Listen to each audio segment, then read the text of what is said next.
Bonsoir mes amis, voilà, comme prévu, nous allons reprendre une conversation amicale et j'espère productive.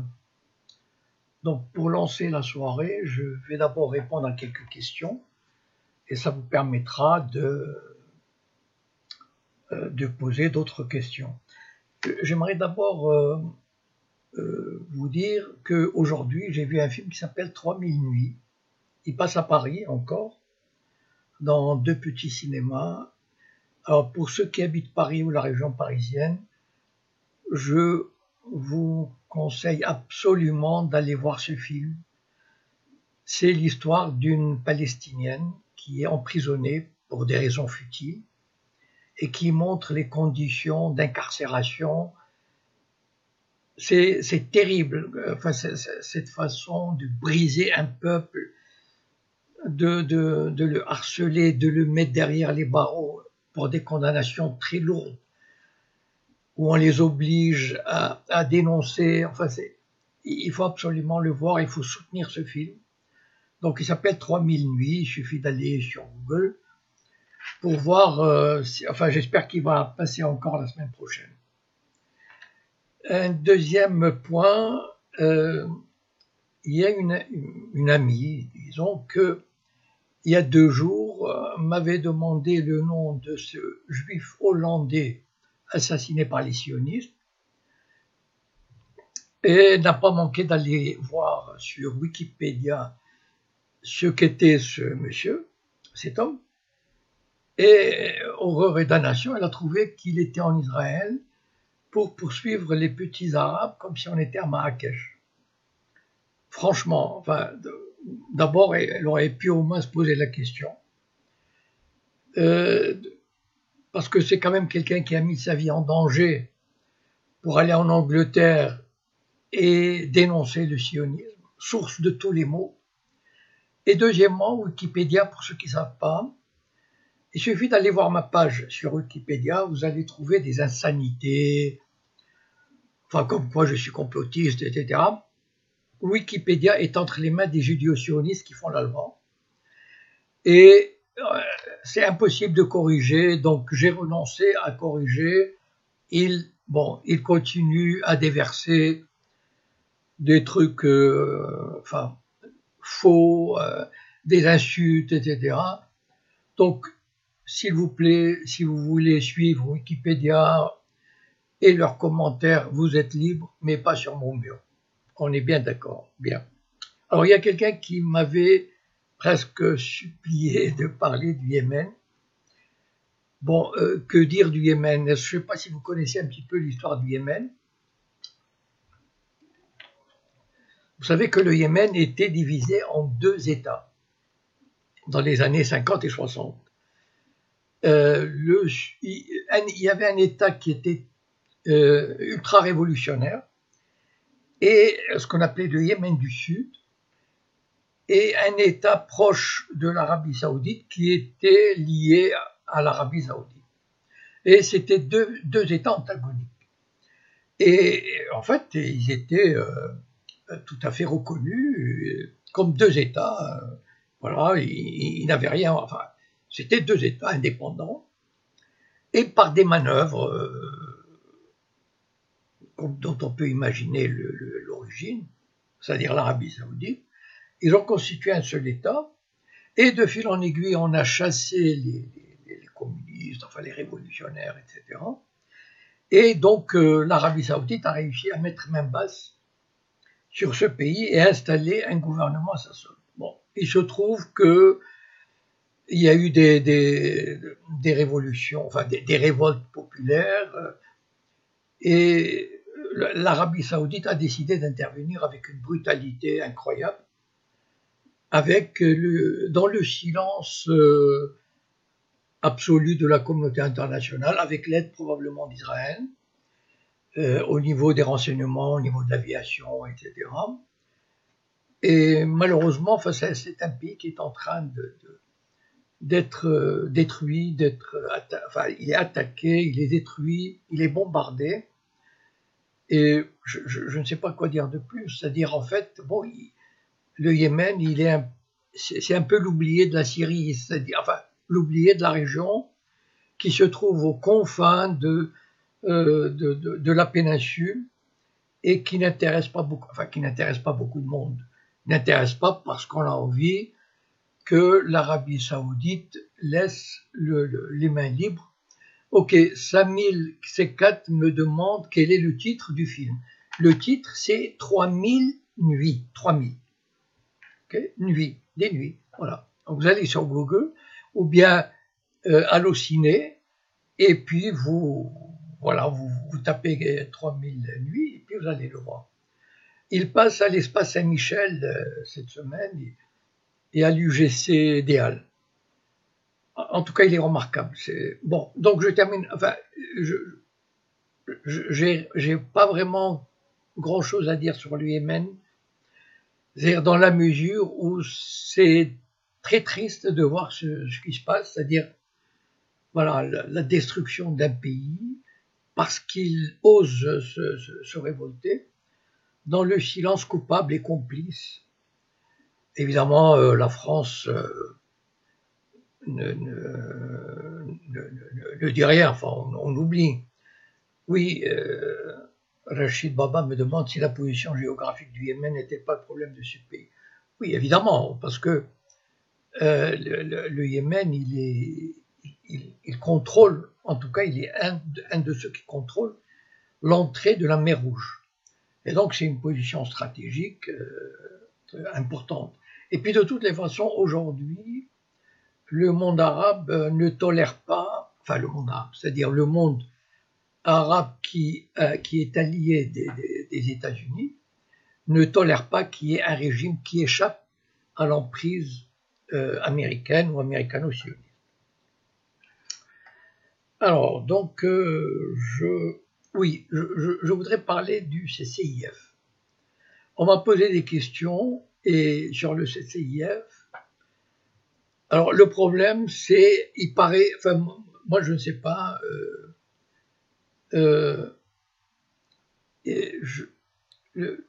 on a dit, je vais essayer de répondre pour l'Algérie.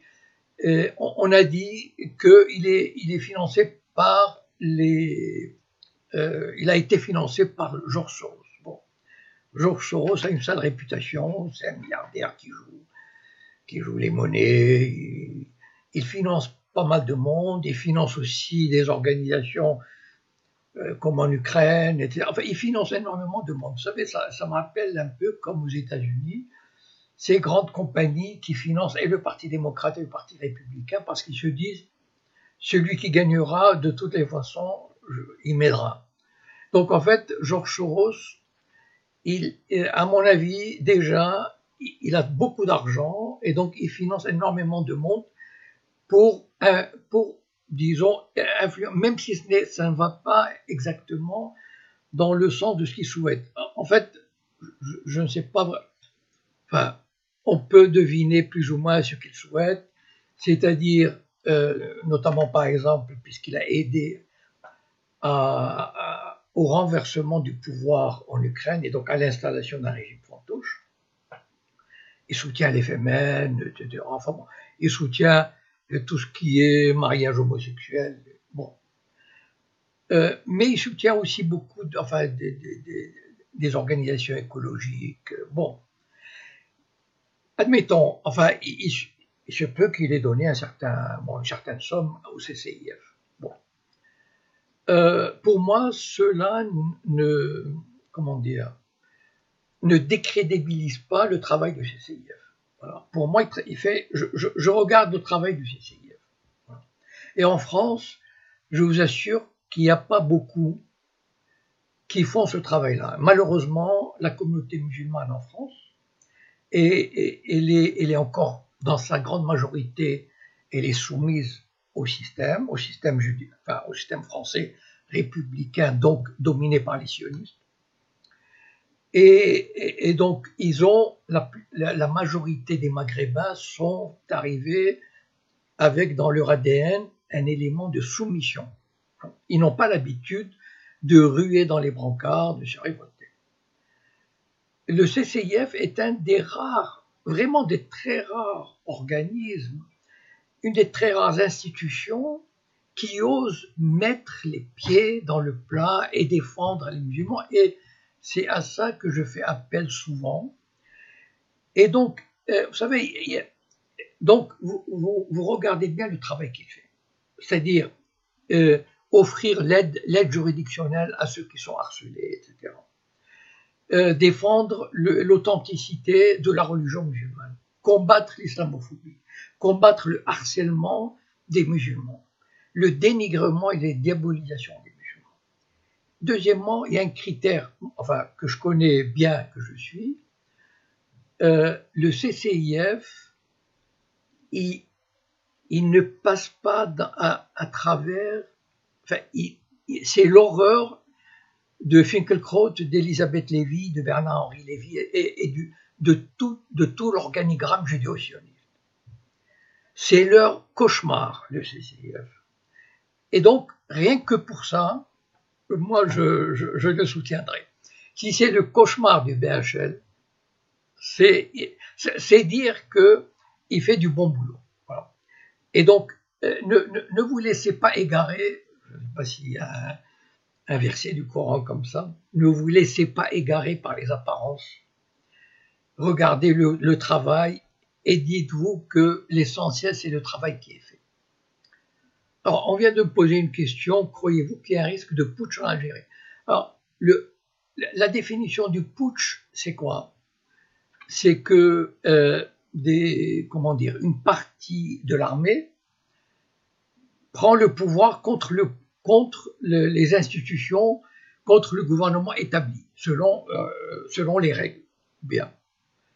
Je ne crois pas, enfin, pour moi, il n'y a aucun risque.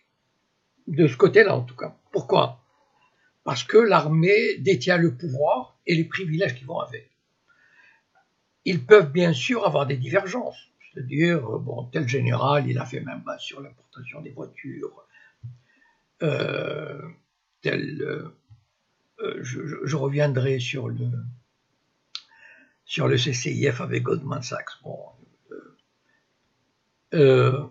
et donc, il y a, et effectivement, il peut y avoir des tensions entre des généraux. Bon, d'abord, il n'y a pas de doute qu'en Algérie, ce sont les généraux qui détiennent le vrai pouvoir. Bon. Et donc, rien ne peut se faire contre leur volonté. Maintenant, aucun général ne voudrait scier la branche sur laquelle ils sont assis, c'est-à-dire ce système leur convient. Bon, donc c'est juste un problème de partage. Et donc il n'y aura pas de putsch. Le problème auquel l'Algérie pourrait être confrontée, et ça c'est une vraie menace, c'est que le système, l'empire américano-sioniste, l'Occident, etc., peut juger à un moment donné préférable, disons, de casser le système algérien, c'est-à-dire de faire comme en Irak ou en Syrie, de briser l'unité nationale. C'est, à la limite, c'est assez facile pour eux, vous savez, il suffit de financer quelques groupes Daesh, enfin, avec un nouveau nom, et puis, ou bien par exemple, aussi, il y a le problème Amazigh. Les Berbères, on peut financer la dissidence, on peut financer des mouvements. Vous savez qu'un des chefs d'Amazigh, il s'en va, il est l'allié d'Israël. Donc il peut y avoir effectivement des tentatives de ce genre. Et ce qui expliquerait aussi que le pouvoir algérien ne peut pas prendre n'importe quelle mesure. Il sait qu'il a affaire à un système mondial qui est capable de lui donner des coups terribles. Et donc, bon, ben, les Algériens font gaffe. Voilà. Alors, il y a quelqu'un qui... bon, alors, le CCIF n'a jamais dénoncé ce que BHL et Sarkozy ont fait en Libye. Je ne peux pas vous répondre, je ne sais pas. Je serais surpris, mais je ne crois pas. Mais enfin, si quelqu'un a une information exacte, qu'il me l'envoie en message ou sur mon mur, de Facebook. Voilà. Alors, il y a quelqu'un qui me dit, savez-vous que le représentant du CCIF travaille à Goldman Sachs? Comment il s'appelle, quel rang il a, etc. Enfin, bon, écoutez, je vous ai dit ce que je pense du CCIF, que chacun fasse comme il veut, comme il l'entend. Vous êtes libre, voilà, vous regardez les vidéos, et puis voilà, vous faites comme bon vous semble. Alors, nous, on échange. Si vous avez des informations vraies, concrètes, fiables, mettez-les, adressez-les-moi plutôt, que j'ai le temps de les lire, parce que là maintenant, je n'ai pas le temps je n'aurai pas le temps de les lire. Et en même temps, je parle, et puis en même temps, j'essaie de regarder vos messages. Donc, je vous ai dit ce que je pense du CCIF, et chacun prend la position qu'il veut. Moi, personnellement, voilà, j'encourage tous ceux qui le peuvent à adhérer au CCIF. Parce que pour moi, c'est probablement aujourd'hui, à ma connaissance en tout cas, une des principales forces, sinon la principale, qui tient la dragée haute au système. Voilà. Maintenant, voilà. Alors, que pensez-vous des espions israéliens arrêtés en Algérie? J'ai entendu parler, mais vous savez, je sais pas, moi je me méfie pas mal de ce genre d'informations. Voilà. Tous les gouvernements font de la désinformation. Alors, bon. Alors, Malouane, le représentant du CCIF, a travaillé à la Goldman Sachs, le saviez-vous? Bien, ok, il a travaillé, de quel moment à quel moment. Enfin, écoutez, pour moi, la parenthèse est fermée jusqu'à la prochaine fois si vous avez des documents. Maintenant, je ne sais pas, moi je vous donne une opinion, je suis prêt à discuter, mais en même temps, je vais pas chercher à vous faire entrer dans le crâne l'appui de telle ou telle organisation. Après tout, vous êtes adulte et vacciné, et puis vous regardez ce qui vous arrange dans le CCIF, regardez les interventions, regardez les prises de position, et vous verrez. Alors, qu'est-ce que je pense d'Alain Soral? Une question de Jérôme Buchmuller. Bien. Pour moi, voilà, Alain Soral est depuis 5-6 ans un allié. Bien. C'est, disons, je ne peux pas dire que ce soit un ami. Vous savez ce que ça veut dire un ami. Bon, donc, un peu un ami, mais voilà, mais c'est surtout un allié. Ça veut dire que pour moi, je considère, parce que beaucoup de gens me disent, mais comment vous faites Alain Soral, il est ceci, il est cela. Bon, d'abord, il y a beaucoup de désinformation par rapport à Alain Soral. Il ne faut pas oublier une chose, c'est que le système a mis le paquet pour diaboliser Alain Soral parce que c'est le seul qui ose dire la vérité sur la domination sioniste en France. Et le lobby sioniste ne peut pas supporter ça. Donc il faut quasiment le tuer, enfin, c'est pas physiquement, mais disons, l'annihiler. Bon, il cherche par tous les moyens à l'annihiler. Et donc, évidemment, on répond, je vais vous donner, enfin, vous connaissez Le Monde diplomatique. Bon, Le Monde diplomatique, c'est un journal, un mensuel, qui s'occupe de politique internationale.